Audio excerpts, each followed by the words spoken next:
नमस्कार दोस्तों।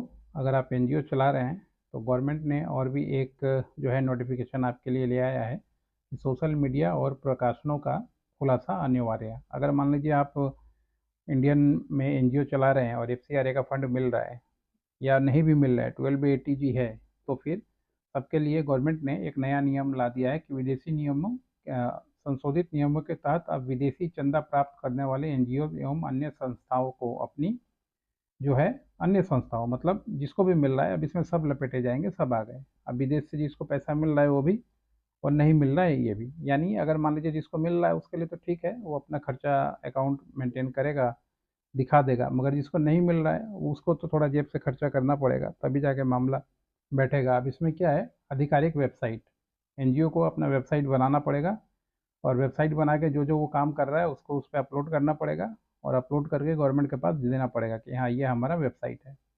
Social media account, कि एनजीओ का कितना सोशल मीडिया अकाउंट है और सोशल मीडिया से वो क्या क्या पोस्ट कर रहा है, सब गवर्नमेंट उसको ट्रैक करेगी अगर उसका अकाउंट है।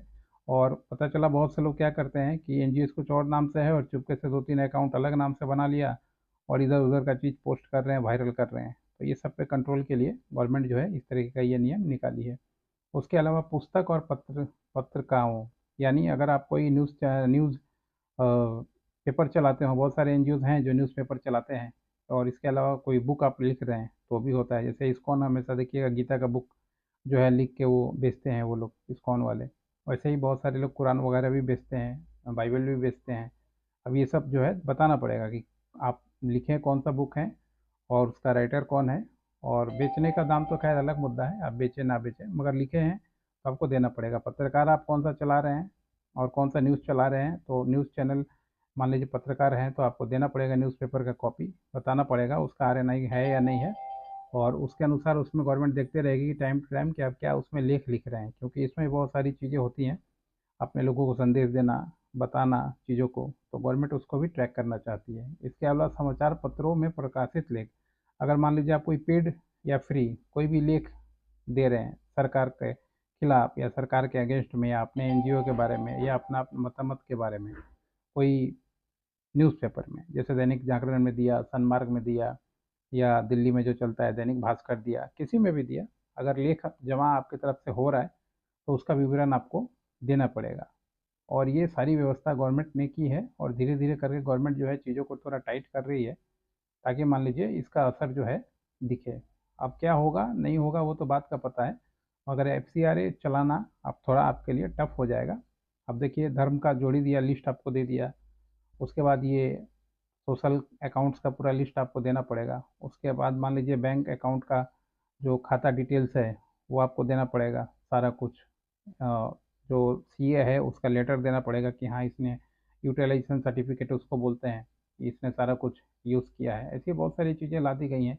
विदेशियों के लिए सिस्टम ला दिया गया कि कोई भी विदेशी आदमी आपके एनजीओज में मेन पोजीशन में नहीं रहेगा, नहीं तो आपका जो है एफसीआरए कैंसिल हो गया। धार्मिक गतिविधियों का लिस्ट बता दिया गया कि आप क्या क्या काम कर सकते हैं और क्या क्या काम नहीं कर सकते हैं। तो ये एक एफसीआरए में बहुत बड़ा बदलाव किया गया है गवर्नमेंट का, जिसका देखें फ़ायदा तो गवर्नमेंट को होगा ही होगा, थोड़ा कंट्रोलिंग सिस्टम बढ़ेगा।